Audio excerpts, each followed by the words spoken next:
నమస్తే, నేను మీ Gopi. Welcome back to our channel. ఈరోజు ముందు వచ్చేసరికి కాంగ్రెస్ ఎమ్మెల్సీ బలమూరి వెంకట గారు ఏంటన్నా సడన్ గా మీరు వచ్చారు? పొద్దున్న తీసుకున్నాము, మధ్యలో వచ్చి మీ బస్సు ఈ రోజు అమరవీరులు పాపం ఆ రోజు ప్రాణ త్యాగాలు చేయడానికి కూడా హరీష్ రావు గారు ఆయనకేమో అగ్గిపెట్ట దొరకలే, పాపం ఆ రోజు పిల్లలకేమో అగ్గిపెట్ట తీసి పంపించారు. ఈ రోజు అసొంటి ఒక అమరవీరుల స్థూపం దగ్గరికి 10 సంవత్సరాలకి వెళ్ళి మర్చిపోయి ఈ రోజు వచ్చి ఇక్కడ అమరవీరుల స్థూపం దగ్గరికి వెళ్ళి మాట్లాడితే ఇది మైల్ అయిపోయింది కాబట్టి దాన్ని శుద్ధి చేసే ప్రక్రియలో భాగంగా పసుపు నీళ్ళతో దాన్ని శుద్ధి చేయడం జరిగింది. అండ్ మా ముఖ్యమంత్రి గారు సవాల్ విస్తుంది, ఆగస్టు 15 లోపల రైతులకు రుణమాఫీ చేస్తే టీఆర్ఎస్ పార్టీని రద్దు చేయమని చెప్పి కల్వకుంట్ల చంద్రశేఖర్ రావు గారు అంటే ఆ పార్టీ అధ్యక్షుడికి సవాల్ విసరడం జరిగింది. అది పక్కన పెట్టి ఆ పార్టీలో ఒక చీటగాన్ లెక్కున్న ఒక వ్యక్తి బయటకు వచ్చి ఈ రోజు నేను రాజీనామా లేక 100% రేపు పొద్దున బీఆర్ఎస్ పార్టీలో ఉంటాడా బీజేపీ పార్టీలో పోతాడో నమ్మకం లేదు. హరీష్ రావు గారి గురించి మాట్లాడేది ఆన్ రికార్డే చెప్తున్నా. ఇల్లు ఉంటాడా రేపు పొద్దున పోతాడా అటు నమ్మకం లేదు. ఆయన వచ్చి ఈ రోజు రాజీనామా లేఖ సమర్పిస్తున్నా అని చెప్పి అసెంబ్లీ అఫేర్స్ మినిస్టర్ గా సుదీర్ఘ రాజకీయ అనుభవం ఉన్న హరీష్ రావు గారు రాజీనామా లేఖ స్పీకర్ ఫార్మాట్ లో ఎట్లా సమర్పించాలో కూడా ఆలోచన లేకుండా ఏదో నామమాత్రానికి వచ్చి రాజీనామా లేఖ అని చెప్పి సమర్పించకపోతే ఇది కరెక్ట్ కాదు. తెలంగాణ ప్రజలు దీన్ని గమనిస్తున్నారు. 100% నేను హరీష్ రావు గారికి సవాల్ విసురుతున్నా. ఎమ్మెల్సీగా ఆగస్టు 15 లోపల 2 లక్షల రూపాయలు రుణమాఫీ చేసి తీరుతాము. అదే చెప్తున్నా, చేసి తీరుతాము. మేము చేసి తీరుతాము. మేము మా ఒక మాటకి మేము కట్టుబడి ఉన్నాము. చేస్తే స్పీకర్ ఏదైతే మా మండలి చైర్మన్ గారికి సంబంధించి ఫార్మాట్ లో స్పీకర్ గారికి నా రాజీనామా లేఖ సమర్పిస్తాను. స్పీకర్ ఫార్మాట్ లో హరీష్ రావు గారిని కూడా మీరే ఎంత కష్టపడి ఎన్ని ర్యాలీలు చేసి ఎన్నో ధర్నాలు చేసి మీకు పదవి వచ్చింది, మీరు తృణప్రాయంగా వదిలేస్తా అంటున్నారు. ఒకటి ఈ రోజు ప్రజలకి మేము ఇచ్చిపెడతామంటే మేము ప్రజలకు ఒక భరోసా ఇస్తున్నాం. మా ముఖ్యమంత్రి గారు చేసి తీరుతున్న ఒక హామీ ఇచ్చారు. 100% ముఖ్యమంత్రి గారు చేసి తీరుతున్న ఒక నమ్మకాన్ని కల్పించే ప్రయత్నం మేము చేస్తున్నాం. 100% చేస్తారనే నమ్మకం ఉంది కాబట్టి ఇంత ధైర్యంగా మాట్లాడుతున్నా. ఇంత కష్టపడి సాధించుకున్న పదవిని కూడా ఇంత బలంగా గట్టిగా నేను చెప్పగలుగుతున్నా అంటే మా ముఖ్యమంత్రి గారు మాట ఇచ్చారంటే తప్పనిసరిగా దాన్ని చేసి తీరుతారు. ఒకవేళ తెచ్చుకోపోతే నేను కట్టుబడి ఉన్నాను. ఒకవేళ 10వ తారీఖు కల్లా తెచ్చకపోతే మీ కాంగ్రెస్ పార్టీ మొత్తం బదలైపోతున్నారు. అరే 100% మేము చేసి తీరుతాము. మేము చేస్తామని ఇంత బలంగా చెప్తున్నా కదా. అరే ఎమ్మెల్సీగా నేను ఇంత బలంగా చెప్తున్నా. హరీష్ రావు గారిని రాజీనామా లేక స్పీకర్ ఫార్మాట్ లో పంపమనండి. చేస్తే రాజీనామా యాక్సెప్ట్ చేస్తాం, మేము చేపిస్తాం. అది కూడా ఆ బాధ్యత కూడా నేనే తీసుకుంటా. చేస్తామనే నమ్మకం నాకుంది. ఆయన రాజీనామా యాక్సెప్ట్ చేపించే బాధ్యత కూడా ఎమ్మెల్సీగా నేను తీసుకుంటా. అంటే గొడవ జరిగింది ముఖ్య నేతలకైతే మీరు ఎందుకు వచ్చారు? నేను కాంగ్రెస్ పార్టీ నేను శాసన మండలి సభ్యులు. ఏదైతే మాజీ సీఎం కేసీఆర్ గారికి సవాల్ చేసింది సీఎం రేవంత్ రెడ్డి గారు, కేసీఆర్ గారికి హరీష్ రావు గారికి నేను సవాల్ విసురుతున్నాను. హరీష్ రావు గారు శాసన ఏదైతే సంబంధించి ఎమ్మెల్యే ఉన్నాడు, నేను ఎమ్మెల్సీగా ఉన్నాను. ఏదో ఎమ్మెల్యేగా హరీష్ రావు గారు ఉన్నారు, ఎమ్మెల్సీగా నేను ఉన్నాను. నన్ను ఎలక్టెడ్ ఎమ్మెల్సీ ఎమ్మెల్యే కోటాలో ప్రజాప్రతినిధులు ఎమ్మెల్యే సెలెక్టెడ్ ఎమ్మెల్సీ. నాకు విలువ ఉంటుందా లేదా యావత్ తెలంగాణ సమాజానికి తెలుసు కాబట్టి నా కష్టాన్ని గుర్తించి యువకుల పక్షాన విద్యార్థుల పక్షాన వాళ్ళకి ప్రతినిధిగా ఒక భరోసా కల్పించడానికి మా రాష్ట్ర నాయకత్వం, ముఖ్యమంత్రి గారు, మా ఉప ముఖ్యమంత్రి గారు, కేంద్ర నాయకత్వం నన్ను ఎమ్మెల్సీగా నామినేట్ చేశారు.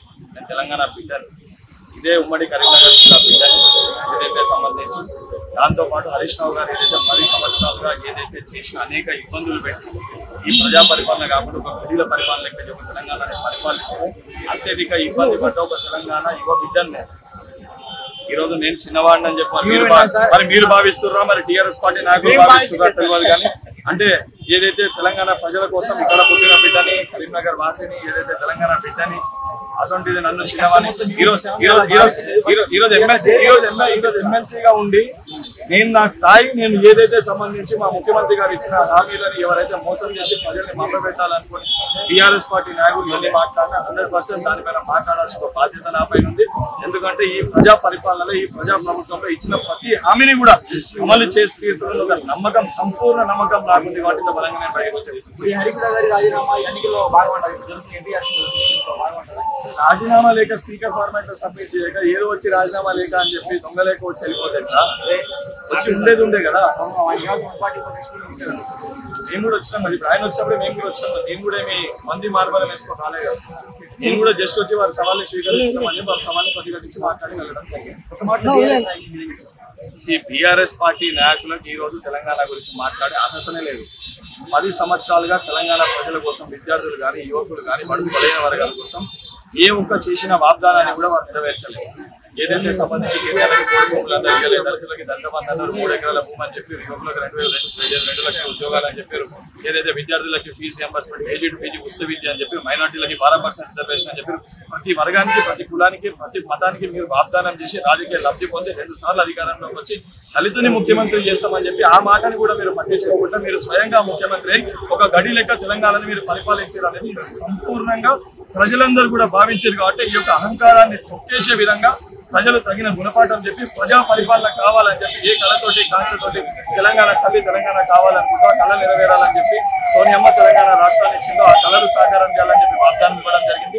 ఆ వాగ్దానాలన్నీ కూడా తప్పనిసరిగా కాంగ్రెస్ ప్రభుత్వం అమలు చేస్తూ ఇస్తారు. చూసాం కదా పన్మూరు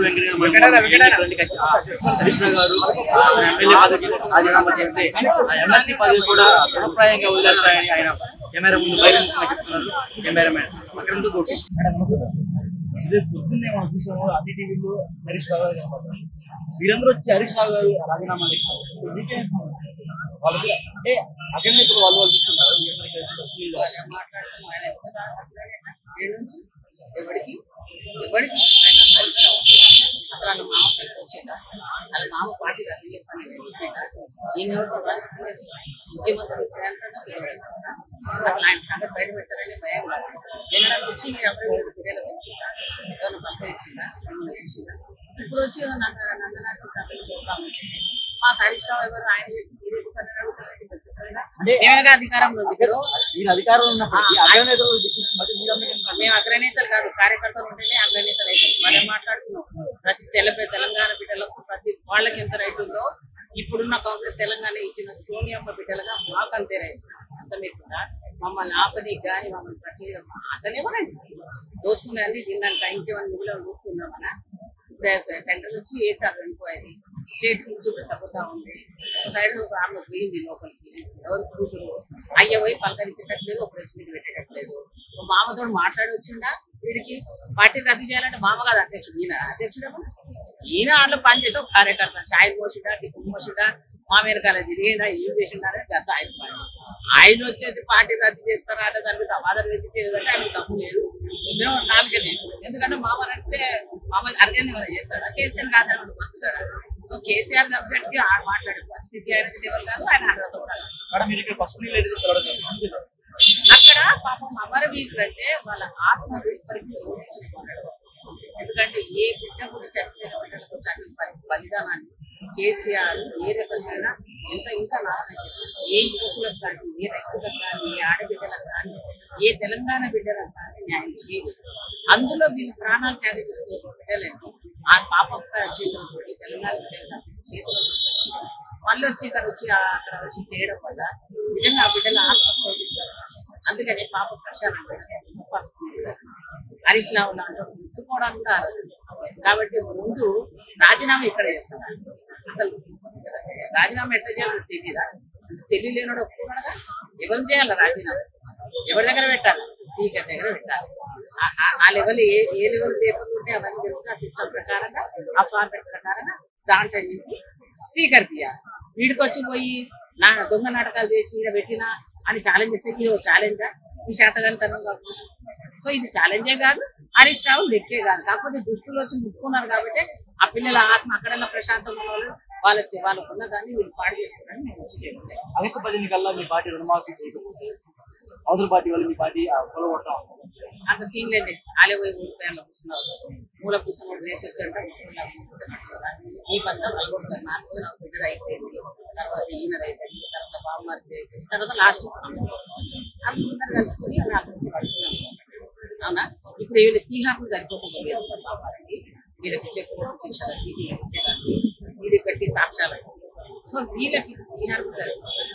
మనకి ఎందుకంటే మన బిడ్డలు ఎంతమంది చచ్చిపోయారు, ఉద్యోగాలు లేక, ఎడ్యుకేషన్ లేక, ఎంతమంది ధర్నాలలో ర్యాలీలలో ఉద్యోగులు, ఆ తర్వాత సంఘాలు ఎంతమంది త్యాగాలు చేసిన తెలంగాణలో దళితుల మోసం పథకాలు ఇస్తాను ముఖ్యమంత్రి చేసిన నువ్వు వచ్చి చేస్తే సచిన వాళ్ళంటే అవునా? మరి వాళ్ళకన్నా వాళ్ళకి చేసింది మీరు ఏముంది? ముఖ్యమంత్రిగా పంచుకున్నారు, తిన్నారు, దోచుకుని ఇంకా సరిపోలేదంట. ఈ పార్లమెంట్ నుంచి బిడ్డను అక్కడ పోయి పట్టుకుంటుంది. ఇప్పుడు ఎవరి కాలు మొక్కాలా? మోడీ కాలు మొక్కాలి.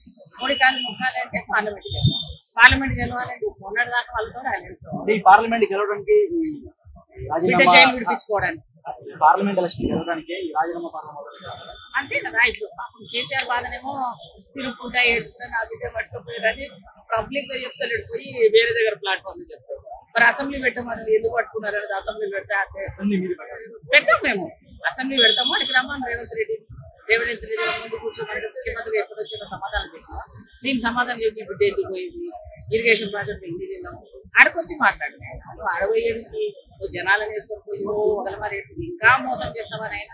సో కాబట్టి ఇప్పుడు కేసీఆర్ వీళ్ళకు ఎందుకంటే బిడ్డను జైల్లో వేసి పర్మనెంట్ జైల్లో వేస్తాము అని భయంతో బయటకు వచ్చి ఆ ఒకటో రెండో వస్తే మూడు కాలంగా నిలబడి ఇస్తున్నారు ఆయన బాధ. ఈయనకేమో నేను ముఖ్యమంత్రి కాలే కదా, ఇక ఇప్పుడే మొక్క దొరికింది కాబట్టి నేను అయితే రైతు మొక్కతో చెప్పకుండా పార్టీ తీసే మాటలు సంపాదించుకోలేక వచ్చి ఆయన దుకాణం ఒక మాటలో చేతగాని వాళ్ళు దొంగలే దోసుకొని దొంగతనం చేసి మళ్ళీ దొంగ అరిచినట్టు పెద్ద దొంగ హరీష్ దేశం వాళ్ళు. సో ఆ దొంగకి ఎక్కడ భయం పడుతుందంటే పెట్టడం తెలంగాణ విషయంలో జరిగిన అన్యాయం చూస్తాం కాబట్టి ఆ ఇరిగేషన్ ప్రాజెక్ట్ అయిపోయి ఈ డ్రామా ముందు ఆయన ముఖ్యమంత్రి కావాలని కోరికైతే అరెస్ట్ అయితేనేమో ఎంక్వైరీ ఎక్కువైపోతుంది. నేను ప్రభుత్వం మూడోది కేసీఆర్ పార్టీ అధ్యక్షుడు ఈయనెవరు చెప్పినా ఎంత ఆయన చేసే పని ఆ పని వల్ల